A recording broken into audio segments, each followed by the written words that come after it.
இந்த தவ காலத்தில் எங்களோடு பயணம் செய்யும் அன்பார்ந்த சகோதர சகோதரிகளே, உங்களுக்கும் உங்கள் குடும்பத்தில் உள்ள அனைவருக்கும் சமாதானம் உண்டாவதாக.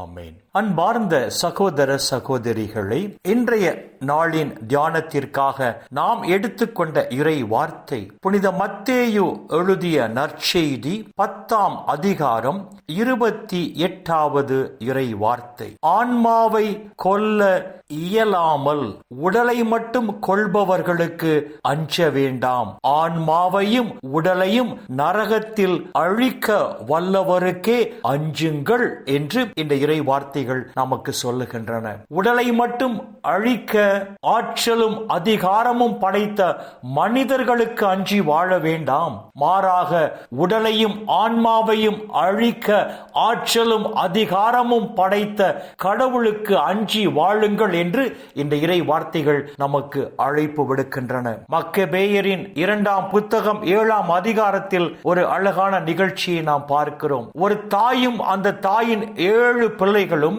கடவுளின் கட்டளைகளை மீறி செயல்படும்படியாக மன்னனால் கட்டாயப்படுத்தப்படுகிறார்கள்.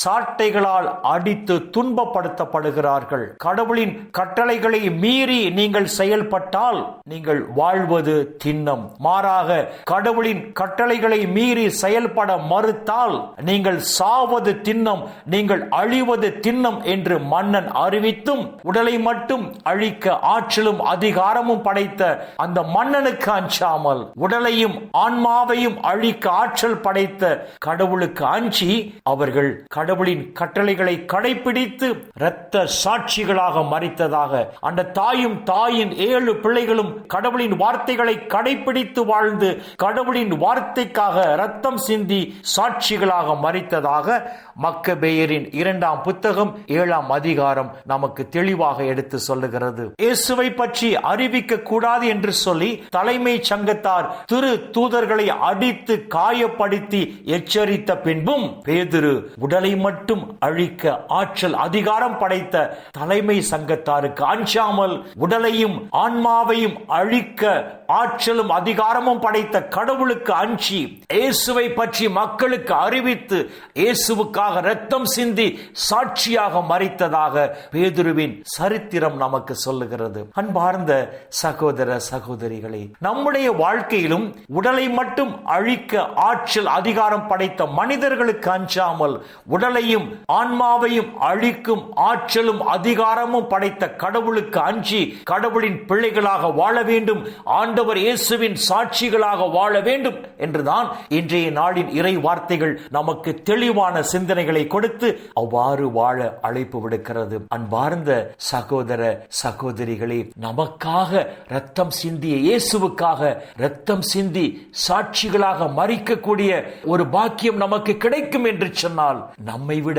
பேறு பெற்ற மனிதர்கள் இந்த உலகில் வேறு யாருமே இருக்க முடியாது. எனவே அன்பார்ந்த சகோதர சகோதரிகளே, இந்த தவ நாட்களில் மனம் மாறி கடவுளை நோக்கி முழு இதயத்தோடு திரும்பிய நாம் வரப்போகிற நாட்களில் உடலை மட்டும் அழிக்க ஆற்றலும் அதிகாரமும் படைத்த மனிதர்களுக்கு அஞ்சாமல் உடலையும் ஆன்மாவையும் அழிக்க ஆற்றலும் அதிகாரமும் படைத்த கடவுளுக்கு அஞ்சி கடவுளின் கட்டளைகளை முழுமையாக கடைபிடித்து இந்த உலகில் கடவுளின் பிள்ளைகளாக நாம் வெளிப்படுவோம், ஆண்டவர் இயேசுவின் சாட்சிகளாக நாம் வாழ்வோம். அப்பொழுது இம்மையில் மட்டுமல்ல மறுமையிலும் நாம் மிகுந்த ஆசி பெற்ற மக்களாக இருப்போம். இந்த இறை சிந்தனைகளோடு நாம் ஜெபத்திற்குள் கடந்து செல்வோம். எங்களை நேசிக்கிற நல்ல பிதா, அப்பா, இந்த உலகில் இன்னும் ஒரு நாளை எங்கள் கண்கள் காணும்படி செய்த உம்முடைய கிருபைக்கு நன்றி சொல்லு. இந்த நாளிலும் யாருக்கு அஞ்சி வாழ வேண்டும், யாருக்கு அஞ்சக்கூடாது என்று சொல்லி உம்முடைய உயிருள்ள வார்த்தைகள் வாயிலாக எங்களோடு பேசினீரே அப்பா, உமக்கு நன்றி சொல்லுகிறோம். விண்ணக ராஜ்யத்தை சொந்தமாக்கி கொள்ள உம்மால் தேர்ந்து கொள்ளப்பட்டு பெயர் சொல்லி அழைக்க பெற்ற நாங்கள் வரப்போகிற நாட்களில் உடலையும் ஆன்மாவையும் அழிக்க ஆற்றலும் அதிகாரமும் படைத்த உமக்கு அஞ்சி உம்முடைய கட்டளைகளை முழுமையாக கடைபிடித்து இந்த உலகில் ஒளியின் மக்களாக ஆண்டவர் இயேசுவின் சாட்சிகளாக நாங்கள் வாழும் போது அப்பா, இந்த உலகிலும் தேவரீர் எங்களை ஆசீர்வதித்து இந்த உலக வாழ்வின் முடிவில் நிலை வாழ்வையும் எங்களுக்கு பரிசாக தருவீராக.